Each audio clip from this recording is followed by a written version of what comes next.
We're going to talk about advanced chat moderation strategies. So for those of you who are hosting a virtual event in the near future, listen up, because these tips I'm going to give you are going to help you look pro team in the chat. Okay? So this is going to be an episode of the Greenroom Central podcast sometime in December, but I'm recording today and you get to hang out behind the curtain with me and see how it goes. All right? Drop your questions below. I'll answer them live if I see any come in, okay? And thanks for hanging out today. Okay. Hey, welcome back to another episode of the Greenroom Central podcast. And today we're talking advanced chat moderation strategies. Now, I want you to catch that I just said the word advanced. And so today really is a build on episode 24, where we talked about kind of the basics to chat moderation. So if you haven't already listened to that episode, I want you to go back after you listen to this one today, and I want you to listen to episode 24. It's called Chat Moderation, What You Need to Know. And that's where we cover the table stakes, the things that I think are just basic and everybody should be doing no matter what. That's stuff like welcoming guests by name, recapping key points with emojis. Emojis is the key there. It's cheering people on, the highly engaged guests. It's sharing presenter bios, and it's dropping all the links. So go back to episode 24 on chat moderation, what you need to know. But today we're talking advanced chat moderation strategies here in episode 52. And we'll get into it. The first one that I want you to know, and this is not for you, the host of the event, to be taking care of. This is for you to assign to a team member who you've given the job of moderating the chat. Please hear me well. This is not for you, the presenter, to do. It's not possible to be present and presenting and at the same time in the chat and moderating that and reading what's coming in. It's not your job. It's your team member's job, okay? And thank goodness for the world of virtual events. That person can be located anywhere. They don't have to be sitting next to you, but they can. But they can be located anywhere in the world and just logged in live for your virtual event. But these tips I'm going to give you are going to level up your chat moderation that much more. And the reason why this is important to you is that when your guests are engaged in the chat, when that chat is well moderated and on topic, your guests will stay with you longer in the virtual event. And when your guests stay with you longer in that virtual event, more of them see your offer. And when more of them see your offer, more of them will buy your offer, okay? So this is a profitability tip. Getting the chat right. So don't think that this isn't for you. It is. It directly correlates to how engaged your guests are, and engagement directly correlates to how many people hear your offer and buy your offer, okay? So this is important for everybody. First one is, I think I'm such a stickler for being on brand that this one is just like, I feel like a soapbox item for me. And I want you to personalize and brand your chat moderators. So what does that mean? First, I want you to have all of your chat moderators change their Zoom name. So anybody from your team who is acting as a chat moderator on behalf of your business, I want you to have them use their first name. And then, so I'm going to use me as the example. If I'm the chat moderator, I'm going to say Sarah, and then I'm going to put a dash, and then I'm going to put the name of the business. So if it was my event, I would have everyone identify them as part of Team Sarah. So it would be like Cliff, dash Team Sarah. It would be like J dash Team Sarah. Do you follow? So come up with your business name and then have everyone do their name dash the business name. It really helps guests put a name with a face and personalizes and humanizes the brand. I really don't like when brands, so let's say it's a personal brand. Let's say, again, let's use my event as the example. Let's say it's an event put on by Sarah Pfeiffer, and then you go and have all of your, I don't like it when brands have their team members log in as them and don't change their name. And so then I'm speaking on stage, and then at the same time my name is commenting in the chat. Well, everyone knows it's not me.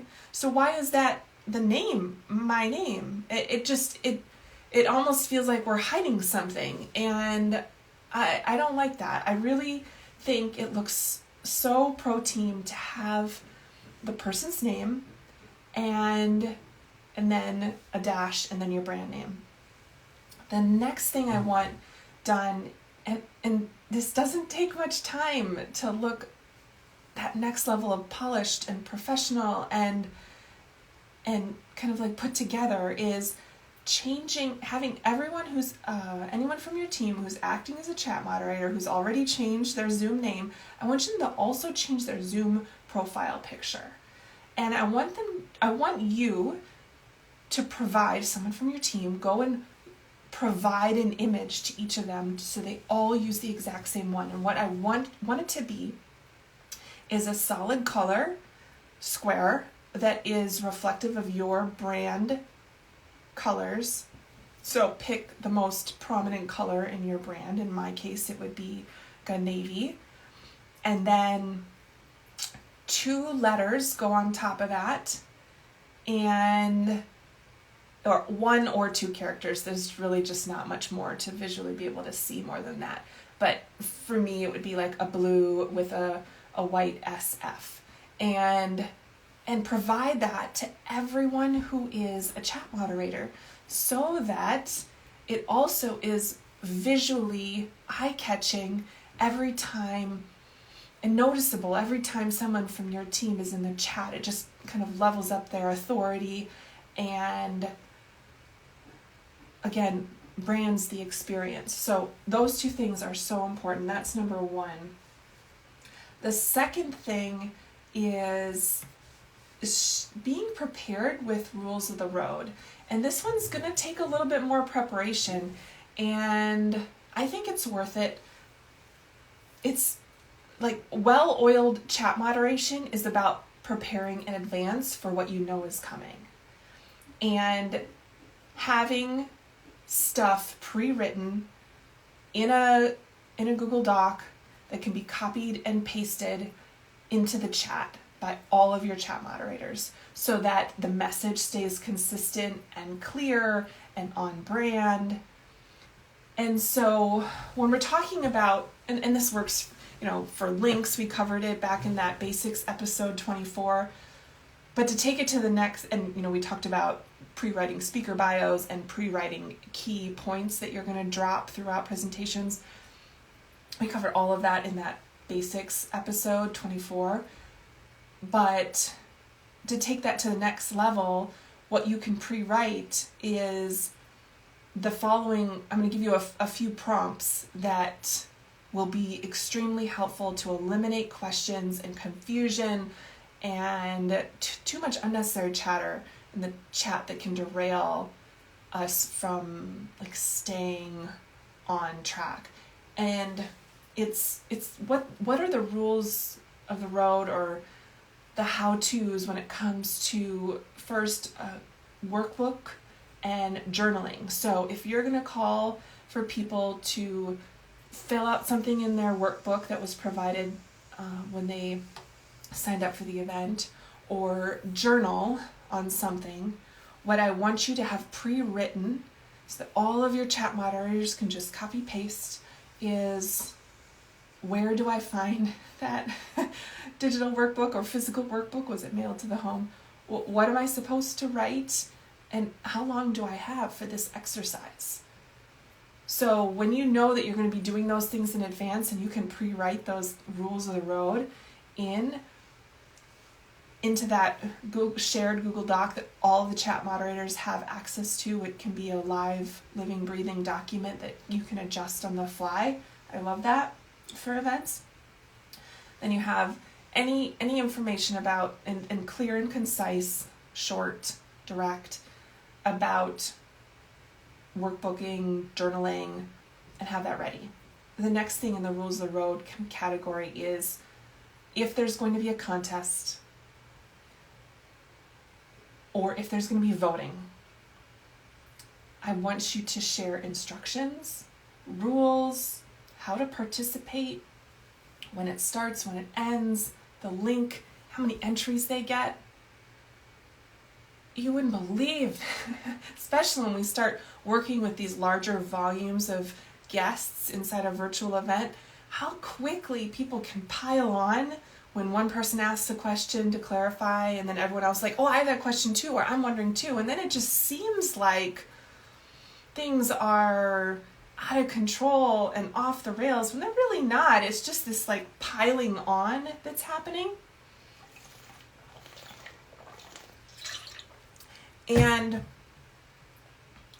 And so I want you to nip that in the bud by being clear in advance of, hey, we are going to run this contest, or we are going to open this thing up to vote.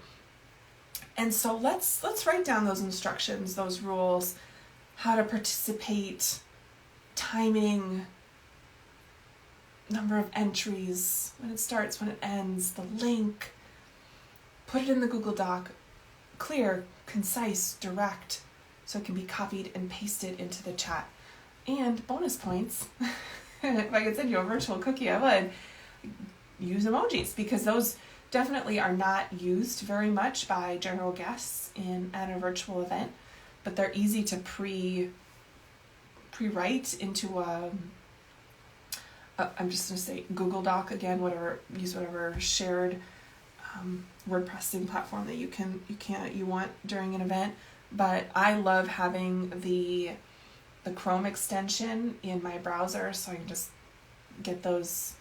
use those emojis whenever I want, and putting those into that shared Google Doc for your chat moderators to kind of spice up and really highlight when they've shared something is a really good thing.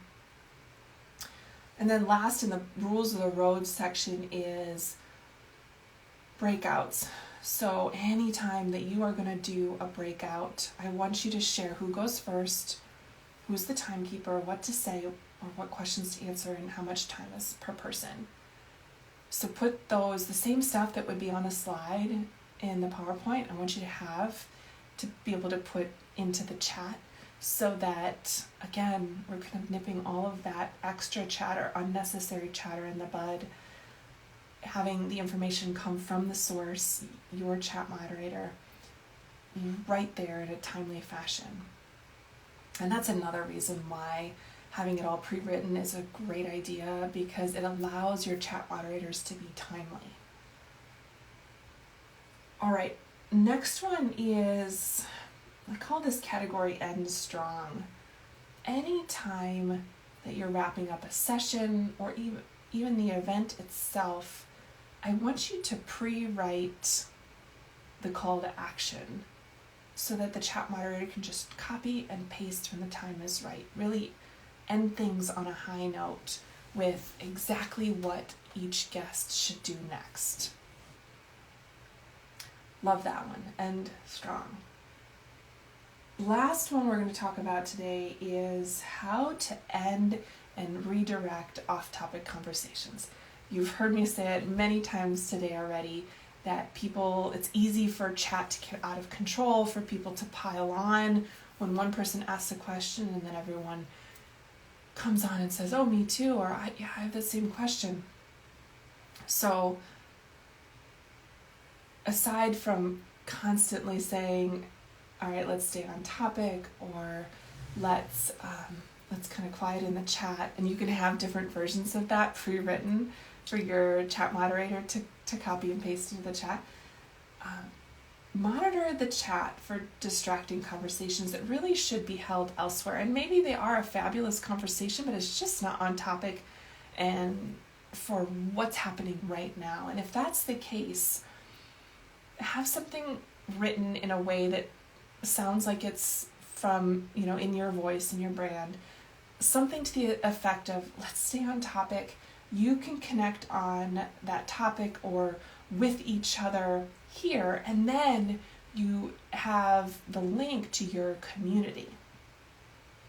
And I love that redirect. It's not like totally shutting people down, but you're just saying the appropriate place for that conversation is over here. Or if people are starting to try and share contact information in the chat, it's just hugely distracting and inappropriate, because it doesn't it's distracting to the speaker at hand, and also probably not the fairest way to be exchanging contact information. So directing those people to a place where that is the appropriate venue for that and your community.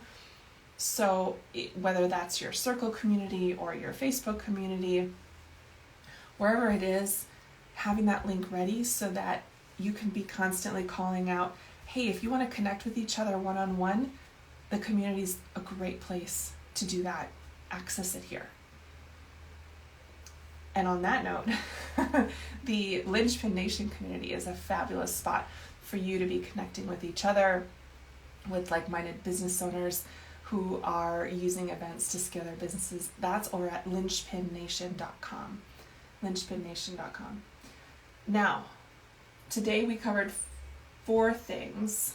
First, how to personalize your chat moderators and brand them. Second, the rules of the road for workbook and journaling, for contests and voting, and for breakouts. We talked about ending strong, and we talked about how to end and redirect off-topic conversations. I hope this has been helpful. Again, go back and listen to episode 24, Chat Moderation, What You Need to Know, for additional tips. I will link to that in the show notes for this episode. If additional questions come up for you, don't hesitate to drop me a DM over on Instagram, and I will help you answer that question or brainstorm if that's what you need. Take care and make it an outstanding rest of the week. Well, hello there, Instagram. How was that? Did you have fun? If any questions came up for you, drop it in the comments below or DM me. Thanks for hanging out. I appreciate it. Take care.